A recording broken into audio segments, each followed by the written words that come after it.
அவர்கள் அனைவருக்கும் என்னுடைய வணக்கத்தை தெரிவிச்சுக்கிறேன். ஆக்சுவலாக தமிழ்நாடு அரசாங்கம் சார்பாக காலையில் தான் ஒரு செய்தி வந்துருந்துச்சு. அது என்ன அப்படின்னா 700க்கும் மேற்பட்ட டாஸ்மாக் கடைகளை நாங்கள் மூட போகிறோம் அப்படின்னு சொல்லி அவங்க ஒரு ஸ்டேட்மெண்ட்டை கொடுத்துருந்தாங்க. அது ரொம்ப மிக முக்கியமான ஒரு வரவேற்கத்தக்க ஒரு விஷயம்தான். அந்த விஷயம் நல்லா இருக்குது அப்படிங்கிறது தான் உண்மை. ஆனால் அது அது காலையில் விட்டாங்க அப்படின்னா இப்போ மத்தியானம் ஒரு ஸ்டேட்மெண்ட் கொடுத்துருக்காங்க. என்ன கொடுத்துருக்காங்க அப்படின்னா விஜயோடைய ஜோதிடராக வேலை பார்த்த ராதன் பண்டிட் அப்படிங்கிற நபரை சிறப்பு அதிகாரியாக நியமிச்சிருக்காங்க.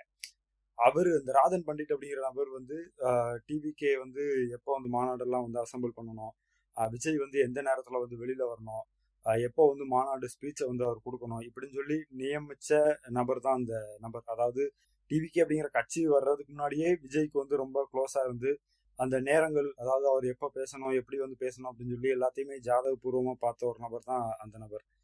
அப்படிப்பட்ட ஒரு நபரை கொண்டு இவங்க முதன்மை அதிகாரியா நியமிச்சிருக்காங்க. அதாவது அரசவையில புலவர்கள் இருப்பாங்க அப்படின்னு சொல்லி நம்ம கேள்விப்பட்டிருப்போம்ல, அதே மாதிரி இந்த அரசவையில ஜோதிடர்களும் இருக்கிறாங்க போல.